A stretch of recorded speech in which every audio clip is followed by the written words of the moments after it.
Welcome back into the GSMC Sports Podcast, as I now want to take a look into some of the young quarterbacks that got playing time this past weekend in college football, where we sort of are now starting to get a look at what are these next slate of quarterbacks. I don't feel like it's extremely a strong class in terms of some of the upperclassmen. Got some good names out there, but thought we saw a lot of promise, granted against weaker competition, but some guys who can really sling the ball and could be in Heisman conversations in years to come. So I want to start off by talking about some of the guys. We're going to go a little bit quick here because we broke down the USC and LSU game earlier in the show. But Miller Moss and Garrett Nussmeier facing off against one another, against some good competition, I will add. And I thought they were both very impressive. Starting with Miller Moss here, the drives that he was able to put together at the end of both halves, very impressive. I thought that he did a really good job of being able to maneuver some of the pressure that was applied from that LSU front seven, making throws on the run with guys in his face. The accuracy just really stood out to me as something that is desirable moving forward here. And additionally, with the fact that there really weren't all that many explosive plays for USC's offense, LSU made them earn it for the most part. And he was just able to do a very good job dissecting everything. And I thought it was a great first impression for somebody that has very big shoes to, fill in after Caleb Williams heads to the NFL. Miller Moss did just about everything that he could have in week one to show that he is at least a capable replacement and could be a great one. On the other side, Garrett Nussmeier, and you want to talk about big shoes to fill, same can be said for him, replacing Jaden Daniels, who won the Heisman just last season. Thought that he did a very good job as well. I mean, him and Moss were dueling the entire night, and I'll start by saying the interception, not on him. I don't hold it against him whatsoever. It was right at the end of the game on that final drive where it was pretty much over anyways. So I think that you just got to look at the passing yards, the touchdowns. I mean, he was able to settle in, I thought, very quickly. What stood out to me about Nussmeier was the maturity at the line of scrimmage, making, pre-snap reads, and was just able to very comfortably sort of work through progressions. I thought the mental game with Nussmeier was very impressive. Add to that the fact that he made the throws too. It's one thing if you can just process it and not actually get results. That's when you end up being a coach. But Nussmeier's definitely a player and somebody that LSU has high expectations for moving forward, and I think deservingly so, that he is able to, I thought the play calling was a little bit iffy at times for LSU. Some drives that definitely stalled out through the passing game, abandoned the run maybe a little bit more than they should have, but Nussmeier also was very good. Jackson Arnold was one of the most talented throwers of the football that I watched all week. Now, he was going up against Temple, so there's only so much you can say to that. We didn't get that many opportunities, but when you're just talking about how pretty that deep ball looks with him, I was sort of blown away from it, where he was efficient in his attempts, at least 17 of 25, 141 yards, but the 4 touchdowns is what I'm looking at. He just got damage done. He's athletic as well, can move the ball with his legs as well, and overall, I think that when you're wearing an Oklahoma jersey as well, there is a lot of pressure to live up to, given the, extensive history of great quarterbacks that have played the position for Oklahoma. Jackson Arnold, I'm not going to, solidify that he is already that, but I think he has a very bright future in front of him, and I will definitely be excited to see how he is able to how he's able to hold up against some more meaningful competition.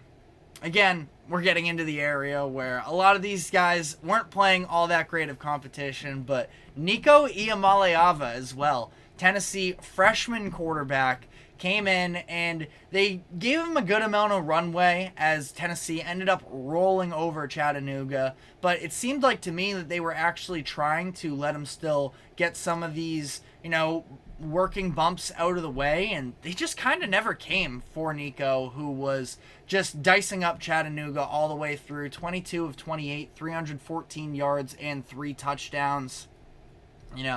This is one of the more highly hyped up incoming quarterbacks for the next handful of years.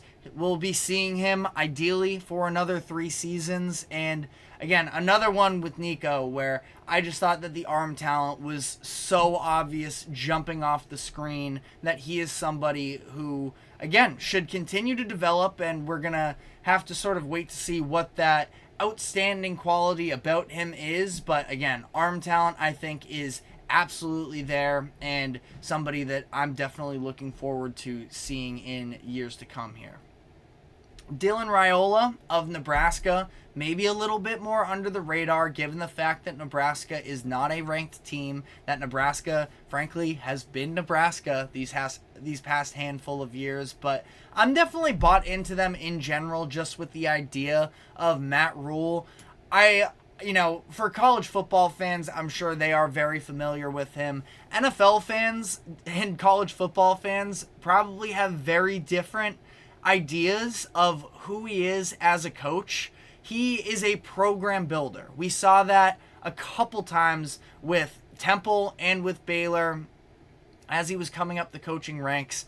Gets put in a not great situation already in Carolina and didn't do himself any favors either, the way that he sort of handled the quarterback competition there. So a very quick tenure in the NFL, but back at college at a program that has history in Nebraska and could definitely be competitive if they have the right leader. And Matt Rule might be capable of that as a program builder, and Dylan Raiola might be that as a quarterback, where, I just thought that he looked so poised and comfortable in this game for Nebraska, playing UTEP. So, again, I keep saying it, competition-wise, meh, but I thought that, the poise is what really stood out to me more than anything. And he absolutely has the arm strength as well, the accuracy, all of those things to go with it.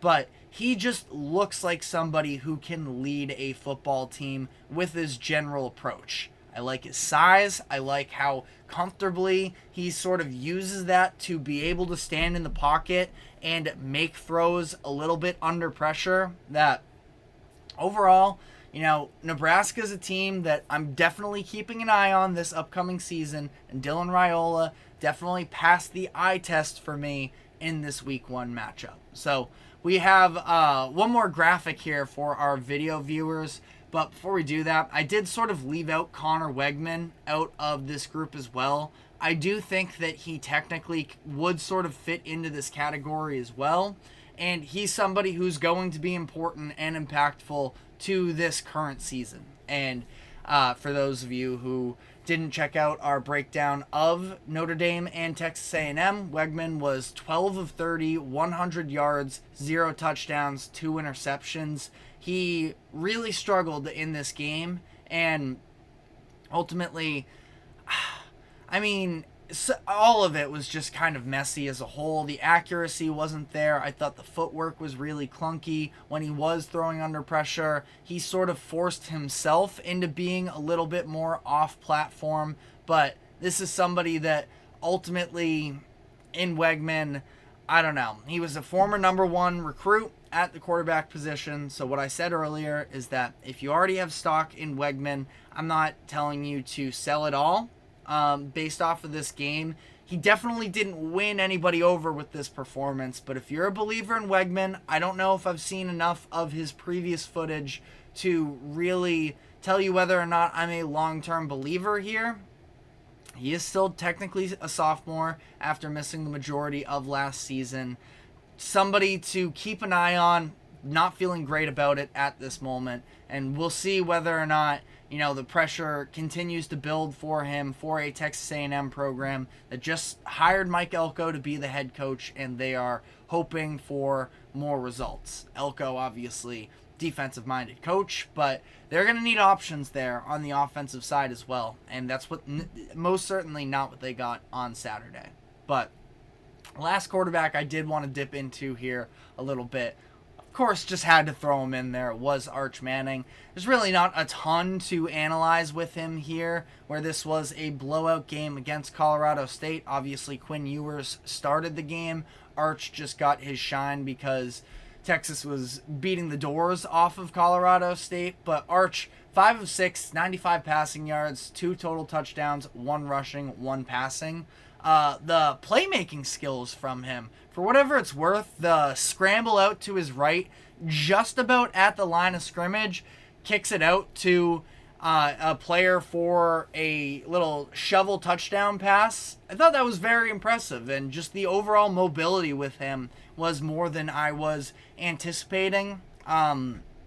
Again, not sure how much you can really take out of this game, but that was the most that we've gotten to see Arch Manning yet in college football, and we're going to be getting a whole lot more of it by the start of next season. So, definitely a TBD out there on Arch Manning, but let me know what your thoughts were, what other quarterbacks you were particularly impressed by in week 1, but we are now going to be taking our final break, and when we come back on the other side, we're going to be diving into the biggest questions that we still have remaining now that the weekend is just about over. So we're going to be diving into that. But first, quick break. Do not go anywhere. We will be right back.